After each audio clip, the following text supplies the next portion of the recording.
Greetings. I've been meaning to talk about this topic for quite some time, so it's been quite fortuitous when I discovered this article that had been posted on the Huffington Post, or Huffington Living Canada, sometimes referred to as the Muffington Post by conservatives. And this brief article, written by one Leah Morgan, a men's image consultant and writer, and I had no idea this job existed, but apparently it does. It seems like a fantastic job, men's image consultant and writer, is the first semi-mainstream article I've seen that has explicit mention of MGTOW in it. And I want to examine this mention and examine the content and talk about the larger scale consequences and how this all affects us. If you had watched the discussion I had with Nico Chosky, undoubtedly you saw or heard us discuss that if MGTOW ever goes live, as it were, if it were ever discussed in the mainstream, there would be conflict, and I don't doubt that. But what I want to discuss here is the kind of conflict that could arise and how that conflict will be related to the now many different factions of MGTOW. As I said, this woman is a men's image consultant, writer, whatever the hell that is. And of course the article will be in the low bar, but I am going to skip ahead to the part where she actually mentions MGTOW. And you'll see it's quite interesting. So, forwarding ahead, she says, the more well-known, quote-unquote, pickup artists include Julian Blanc, known to Emma Teitel in McLean's as a sophomoric ass, who incites violence against women in his teachings to awkward men to get them laid. Then there is Men Going Their Own Way, or MGTOW, an online men's community that supports a statement of self-ownership where the modern man preserves and protects his own sovereignty above all else. I was delighted to find this site until I read further and found that what began as masculine empowerment quickly turned vile. The founder, known as Sandman, sits safely behind his computer screen and proclaims his bitter, indiscriminate hate towards women, according to his videos I've watched. Sandman says that all women are manipulative whores and liars. He slut-shames, fat-shames, and age-shames women, and ironically complains about being single. And it goes on and on. So read the article if you want. It's hardly a work worthy of Shakespeare, but whatever. Now, I think this is really interesting, that on the one hand, there's a mention of MGTOW, on the other hand, there's a mention of Sandman. Sandman has received the attribution of founder of MGTOW. Of course, anyone who has been around in MGTOW for quite some time knows this is absurd. This is quite absurd. And to the best of my knowledge, the illustrious Sandman himself has denied the claim, does not ascribe to himself the claim of being founder of MGTOW. And honestly, given the fact that Sandman produces hundreds, if not thousands of videos, who knows if what she's saying is actually true or not? I don't really know. And I will defend Sandman in one regard. All the Sandman cares about is marketing and business. So all these claims of hate and shaming and stuff, this is just a means to effectively extend his business and keep it going.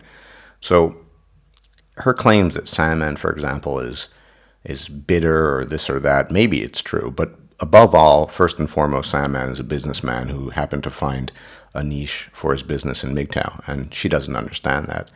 And it also goes to show how long she took time to research these topics and actually investigate what's actually going on in MGTOW.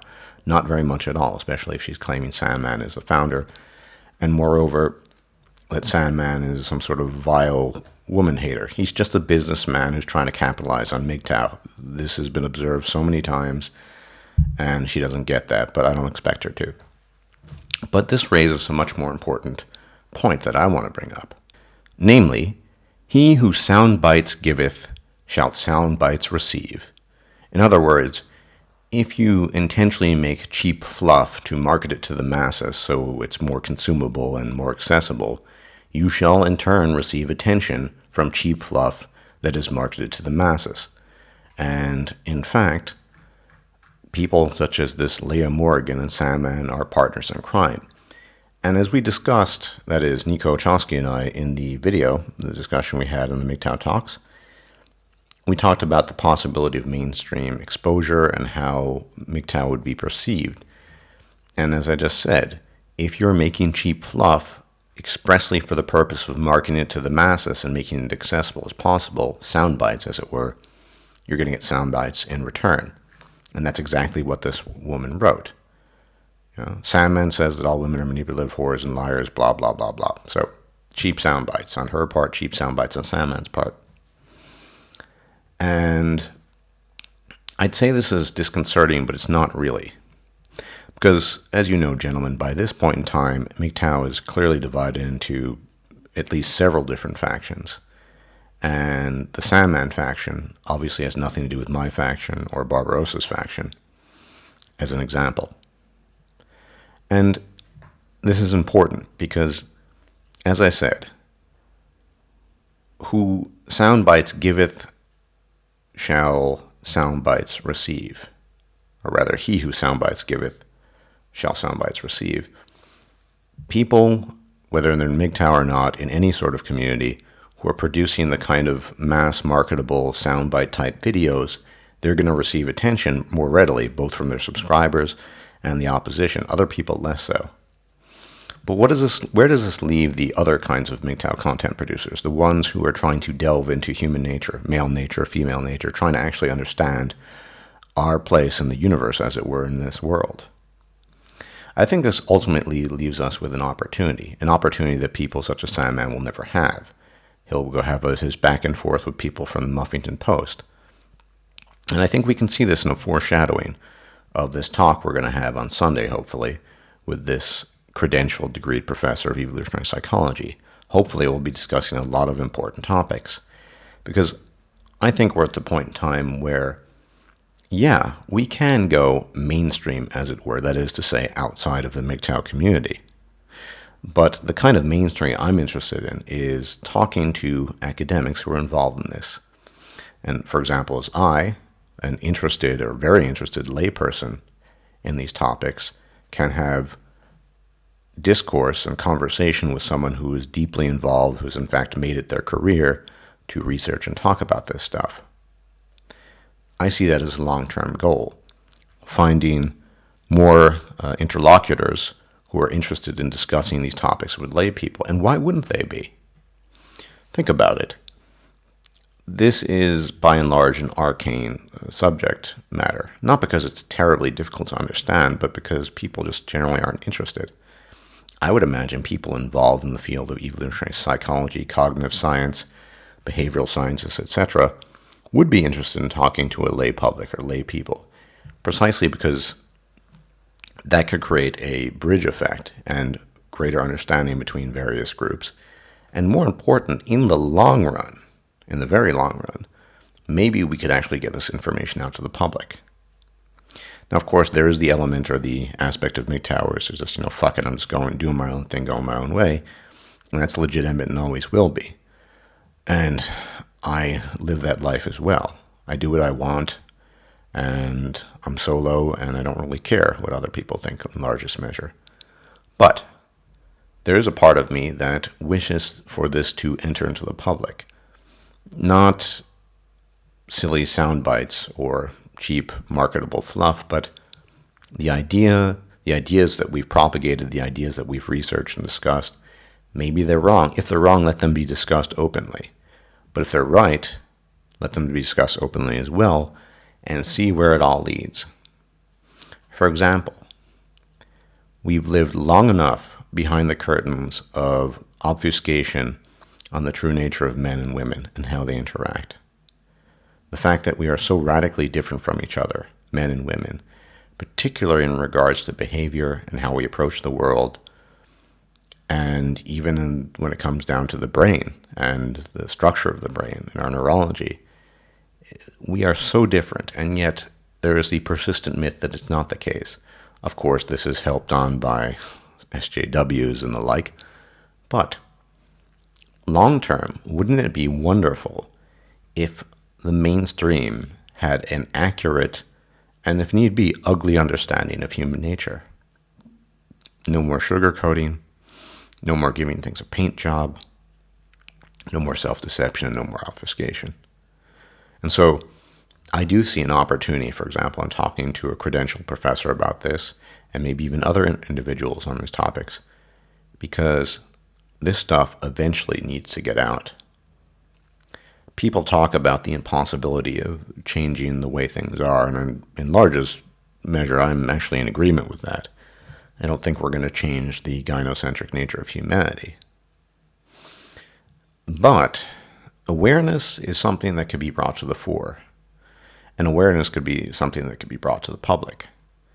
It seems now common knowledge, for example, that, well, the Earth isn't flat, or that the Earth revolves around the sun. Every Tom, Dick, and Harry knows about that.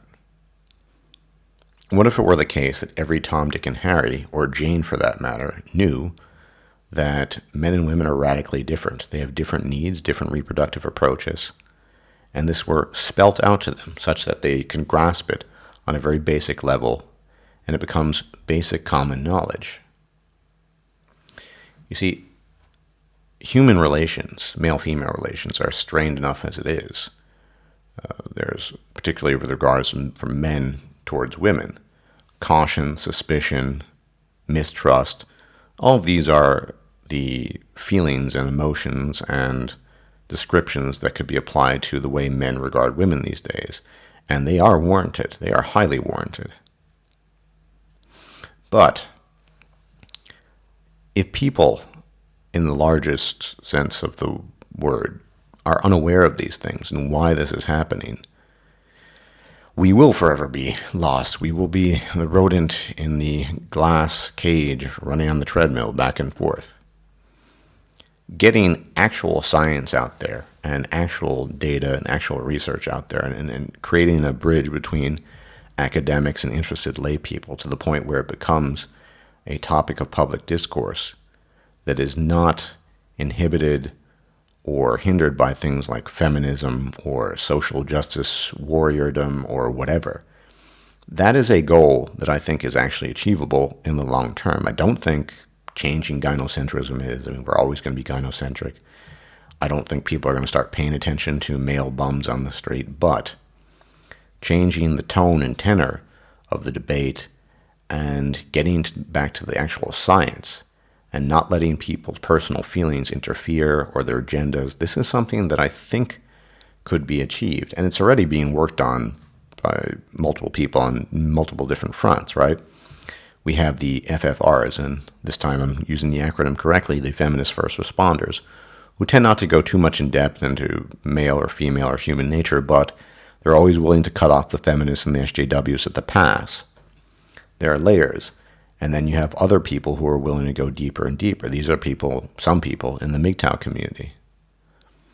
And in order to do this, I think the best policy, as I mentioned many times, is to depersonalize things.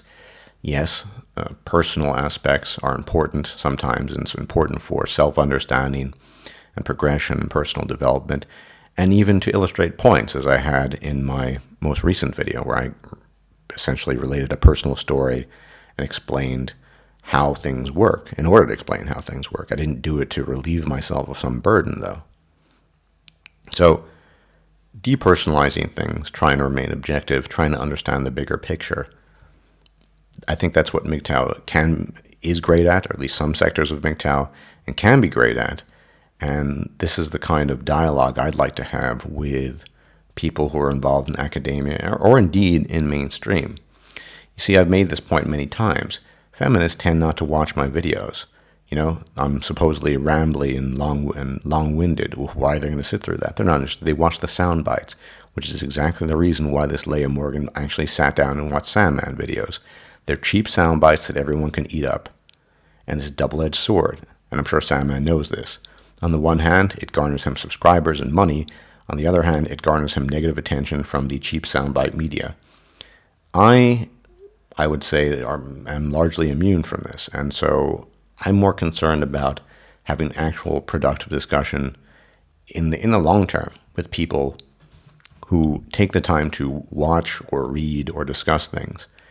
And so actually I think this is a good thing. People thought that the fracturing of MGTOW into different factions was a terrible thing and that we should all just get along. This is good because, frankly speaking, in this case, Sandman's burden is not MGTOW's burden, right? It is his burden. And for the rest of us who want to explore the world and human nature and try to understand it, this is a great opportunity because all the attention will be drawn to the soundbite givers. And the rest of us can concentrate on what we like to do and what we do best. And hopefully, we'll have more and more discussions with people involved in academia. Let's see how it goes this coming weekend with this professor. And I will then do my part in the future, I hope, to get discussion going with other people involved in this academic field or related academic fields and really get a dialogue going because academia is such a tiny niche and yet the public is immense. Having an interesting, productive, educational, and illuminating conversation with a professional, or rather between a professional and an interested layperson, a knowledgeable, interested layperson, could be really, really vital. So long term, and I've talked about so many times, it's all about awareness, bringing about awareness to men, to the world at large. I think we can, at this point in time, go a step further, and we can leave the soundbite fighters to their own devices, because frankly, it doesn't concern me. First mention of MGTOW, but who the fuck cares? It's not the MGTOW I'm concerned about. Everyone, thanks for watching, and take care, and as always, may your chosen deity watch over you. Bye-bye.